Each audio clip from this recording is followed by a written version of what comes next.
Okay, so good morning, Penny. So I'll just get straight into it. So it's the penultimate webinar on series. So my colleague Tim will talk about commercial BIM on Wednesday for you. So in today's webinar, we will cover elements for successful implementation of BIM, which will hopefully lead to change within your organisation. And we'll go through this and talk about some of the things that you might want to consider for each of these elements. And then we'll talk about conducting a SWOT analysis, a strengths, weaknesses, opportunities and threats analysis, which is linked to the final element through which specific actions can be identified. And then we'll just have a quick recap of the key points on the road ahead in getting your organisation ready for BIM. Okay. And there are just 3 questions to bear in mind as we run through today's webinar. And the first is why we're here, not just because BIM's being mandated, but why as an organisation you are adopting BIM. So we need to just start to get ourselves in this mindset. Planning for BIM has to start with first accepting and seeing BIM as an alternative and feasible opportunity to streamline and simplify our processes essentially. And the second is, what is it that we're trying to achieve? Level 2 BIM or even looking forward to implementing BIM at level 3. And then lastly, how are we going to achieve this? And hopefully today's webinar will help you to answer some of these questions. So these are the 5 elements for successful implementation of BIM. And the purpose of a BIM strategy is to create change within your company and start to develop a BIM culture. And to achieve this, you'll need to consider all of these 5 elements. If you don't have vision, this can create confusion as no one will know where your company is heading and what it is that you're trying to achieve and the direction that you're aiming for and what it is that you need in order to get you there. And if you don't have the right skills in place, this can cause anxiety, as you might have the vision in place, but if you don't have the right skills in place, then you won't be able to work in a BIM environment. And importantly, you need to have that incentive. You need somebody driving the agenda forward, otherwise it's going to lead to just gradual change over time and not actually getting anywhere with the implementation of BIM. Then you need to have the right resources in place, so you need to invest in these, otherwise this can lead to frustration, as even if you've got the vision and skills in place, you can't move forward if you don't have the right resources. And last but not least, we need to have an action plan in place, as without action you can't have any clear direction. You need to set targets in place which are clearly defined in order to achieve implementation. And if you don't have this, this can lead to false starts. So we'll talk through each of these elements as we go through today's webinar and some of the things that you might want to consider for each. One of the first things to think about in developing your strategy is to start to think about creating your vision for BIM within your company. And vision is a central component which leads to change. It's the bridge between the current state and future states, and it will help you to provide a sense of direction and a focus for aligning your efforts. And the best visions are sensible, clear, simple, elevating and situation specific. And so your vision should form the basis for your BIM strategy and provide an overarching goal for you to aim for, whether this is achieving BIM level 2 or higher, depending on where your organisation is at the moment in relation to BIM. So if we think of vision in terms of aims and objectives, vision is the aim and everything else in the strategy will be the objectives which we need to carry out in order to meet that aim. And one of the things that we advise our clients to think about with BIM within your company is to think about, where BIM is within your company at the moment and where it is that you want to get to within the next 3 months, 12 months and by 2016 and even beyond that. So do you want to be at level 2 maturity by the end of this year? Where is it that you want to be by 2016 at level 3? And this is the overall vision that will hopefully lead to the development of your BIM strategy for your organisation. So the first stage of establishing a BIM vision and the objectives therein is to achieve the vision, is to understand the mission or the purposes of your organisation. So you need to create a BIM mission statement, and the mission statement should define a purpose for the existence of an organisation, and it should express an organisation's for being and convey the organisation's identity, as well as articulating purpose, focus and direction. And as the main mission refers to the business principles and beliefs, this will help to manifest a BIM culture within your organisation, which we know is critical for the adoption of BIM. So you might already have a vision in place, and if you do, look at what your current mission statement says and how does BIM align with this. So you need to start to think about how this will align where you want to be with your current practices. And if you don't already have an established mission statement in place, it will be important to develop one, as this will help to aid in the effective planning and implementation of BIM. And a basic mission statement needs to include information such as your customers, products and services that you provide, the technology that you use, concern for your competition and market in relation to where they are with BIM at the moment, employee satisfaction, and maybe any financial visions that you see through the use of BIM. And the mission statement should be as concise as possible, with just one sentence defining each of the aspects that I've just mentioned. And once you have the mission statement in place, you should then develop the vision. And this is different to the mission in that the mission statement focuses more on the purpose of the organisation's existence and culture, whereas the vision states the intent of future state of an organisation, including the goals and the objectives to get there. So think about what it is that you want to achieve and how you see your company developing and where you see the company heading and how BIM will fit into this overall plan. Where do you see your company in 2016? So you might want to consider how BIM can benefit your company and how it can benefit your clients. And in this respect, think about your clients and your potential clients and what it is they want and how you will be able to help them through the delivery of projects in a BIM environment. So think about things such as what do you pride your organisation on? Being at the forefront of the market and leading innovation and providing innovative solutions for your clients. All of this can lead to greater efficiencies and cost savings. Is this something that you pride yourself on? Do you have an integrated supply chain and long-standing relationships? So you might want to consider statements such as you want to be the premier supply firm in green building in the region. You want to stay ahead of your competitors by skill development and technology adoption, or your aim is to embrace BIM in order to provide value-added services to your clients in order for them to make sound decisions based on quantifiable results. And also it's important to state when you plan to have BIM fully implemented by. So the next element to consider is skills. How will you develop these skills that are needed to start working within a BIM environment? And some of the areas that you might want to consider developing skills in are things like knowledge culture, so dissemination of knowledge throughout the organisation. How will you do this? Perhaps through creating a BIM committee or a task group. Perhaps developing a common language and a consistent approach towards BIM so everyone's on the same page within your organisation. And start to think about promoting collaborative processes and working at all levels. And also maybe software training.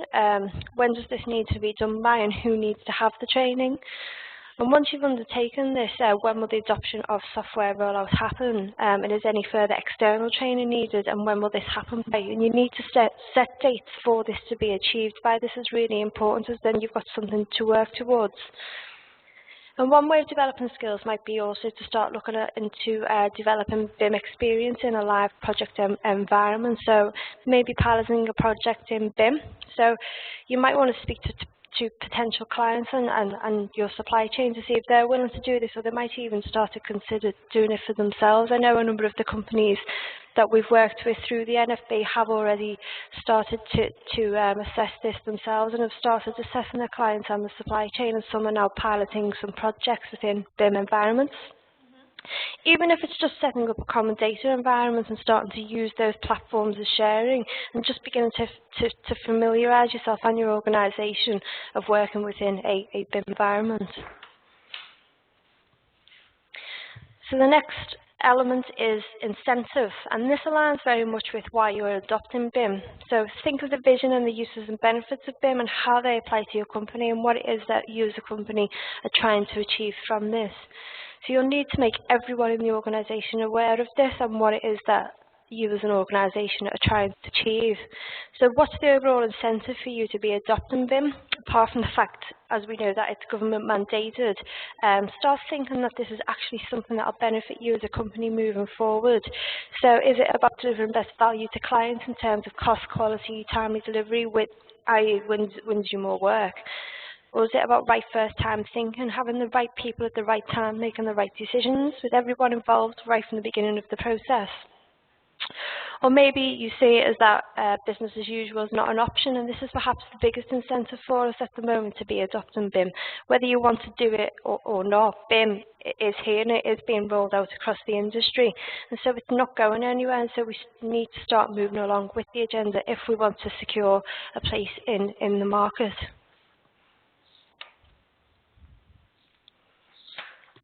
So moving on to resources then.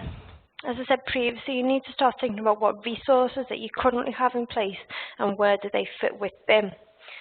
Achieving the vision will need clear and direct leadership, so one of the first things to think about is who will lead the vision and drive and incentivise everyone. Who's the best person to do this? And how will you communicate this internally? If you have an intranet or any other sharing platforms, maybe perhaps creating a Dropbox folder that everybody can access to have the information all in one place. And so you need to start developing training and internal mentoring, so identifying any software training needs, any collaborative working techniques, and are there any other funding opportunities available for this? And you might want to carry out a stock take on your staff, so start to develop a training matrix, any forthcoming dates and who's done what and when, and this will benefit you when it comes to bidding as you can demonstrate your capabilities. And this is something that we've seen asked for in the procurement process to provide a training matrix of people's training in relation to BIM. Again, it's important to remember from previous webinars that BIM is 80% people and processes, and the strategy should reflect this, focusing on developing your skills and resources in order for successful implementation. So in relation to the last element, developing an action plan, conducting an organisational assessment using strengths, weaknesses, opportunities and threat analysis can be really, really beneficial in guiding you towards BIM adoption and helping you to put all of the elements that we've just seen together in the form of an action plan. SWOT analysis looks something like this. And what it does is it will provide you with an opportunity to assess your current position in relation to the BIM agenda and provides the basis for developing the actions which will help form the basis of your BIM strategy. So the purpose of a SWOT is to try and identify the key strengths, weaknesses, opportunities and threats within your organisation, and also identifying any internal and external issues in relation to each. So your strengths are normally internal factors, and these identify what your company currently does well. So this could be, for example, your knowledge and experience around BIM, the skills and experience of your staff, or the relationships that you have with your clients and knowledge of their approach to BIM. Weaknesses are also internal factors, and here this helps you to identify areas where you think your company needs to improve in relation to the BIM agenda. So try to identify any gaps in your knowledge and capabilities, issues around technology, the skills and experience of your staff, and knowledge of client requirements and of your internal processes and procedures. Opportunities are external factors, and these are the opportunities in the marketplace that you think BIM might bring to your company. So this could include competitive advantage, new products and services, advantage over your competitors, and also increased knowledge and improved efficiencies within your organisation. Threats are also external factors. And so here this external drivers and pressures are identified that could or are potentially holding you back as a company. And this can include things such as lack of client attitude or demand, more experienced competitors, and the skills and capabilities of your supply chain, or the availability of technological solutions. And all of these criteria can apply to more or one of the quadrants. So there might be a lot of crossover, and so it's important to identify criteria appropriate to your own SWOT situation. Once you've completed your SWOT analysis, you'll then fill in what's called a SWOT strategies matrix to identify the strategies or the actions which you can then start to put in place in order to begin to address all of the issues that you've identified. And this will map your identified strengths and weaknesses against the opportunities and threats to establish targeted actions which, 1, build on your strengths to take advantage of opportunities, 2, use your strengths to counter and avoid threats, 3, address and overcome your weaknesses in order to open up opportunities, and 4, address and minimize weaknesses to mitigate and avoid any threats. And this will help you to generate a number of actions to start to populate your BIM strategy action plan, and also it will also help you to create your mission statement and vision. So once the actions have been identified, it's important that clear roles and responsibilities are set, and also that they're actually carried out. So who has responsibility for implementing the strategy, and who else is key to the BIM strategy? So things you might want to consider are who's in charge of software training, scope and potential clients and supply chain for pilot BIM projects, who will be in charge of developing the strategy. And this isn't static, and it'll change as you become more proficient in BIM, and so more and more people may become involved in the updating and implementation of the strategy. Also developing a communication plan, internal and external, and also carrying out any marketing activities. And again, any external training and internal mentoring that needs to be taken place in relation to BIM. So you need to have these clear and defined roles and make sure everyone is aware of the role and the dates that actions need to be completed by if you want successful implementation of the plan. So just to sum up then, in creating the BIM strategy, you need to adapt and start aligning your BIM strategy to your existing business plan. And you need to commit to the strategy or risk falling behind and losing workflow. You also need to see it as an opportunity to differentiate your organisation and stand out from your competitors. Start to develop efficiencies and innovation through a culture of collaboration, and use intelligent modelling software.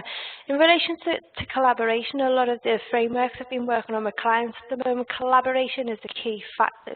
It's a huge topic at the moment within the procurement process, and so if we can start to get ourselves in the mindset of working in these environments, it will serve us well when we come to the bid process. And also start thinking about creating new marketing opportunities, so working with BIM-ready clients and consultants. As the famous quote says, the successful species will be the one who is the most adaptable to change. And one of the things we ask our clients is, if you're not using BIM in 10 years' time, will your company survive? So just some of the pitfalls to be aware of in strategy planning. Some of the main reasons that planning and implementation can fail in organisations is due to lack of authority or leadership. Again, you need to have somebody in place driving the strategy forward. Lack of communication. It needs to be communicated at all levels within the organisation, so that everybody understands what it is as a company that you're trying to achieve.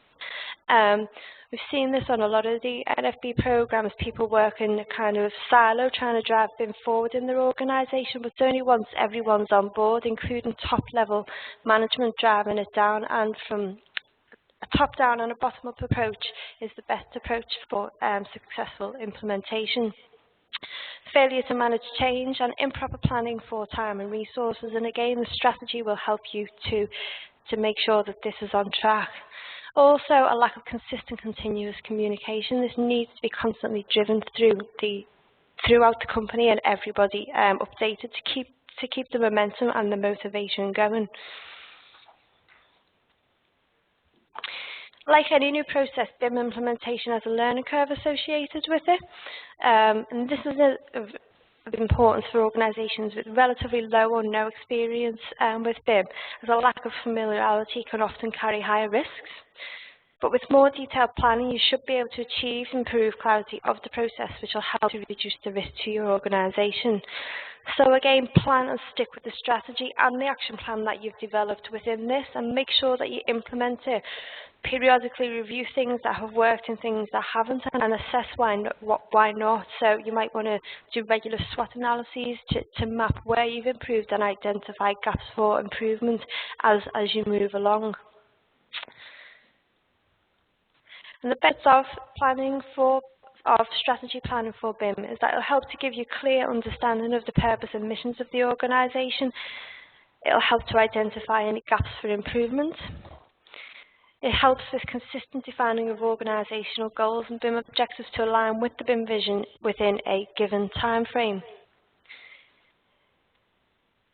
It will help with effective allocation of organisational resources on BIM competencies and priorities, and it also provides a benchmark from which progress in each of the competency categories can be measured at milestones to assess transitions.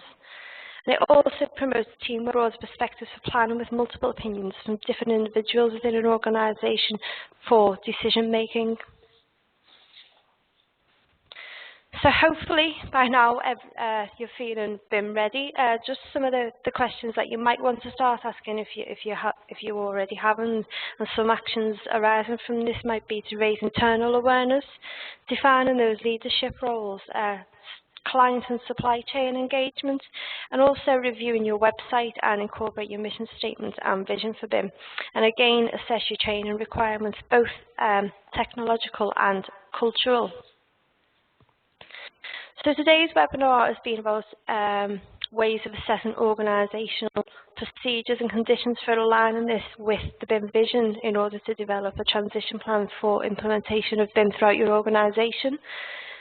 And the BIM strategy is about the company vision and mission and the goals and objectives needed to get there, setting those targets of 3 months, 6 months, a year, or whatever aligns best with your company.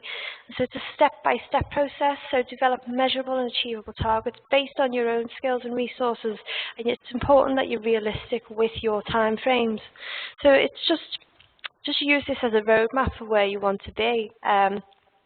The first 3 months might just be creating the right climate for change with your organisation and getting the strategy firmly in place and just raising awareness within your organisation.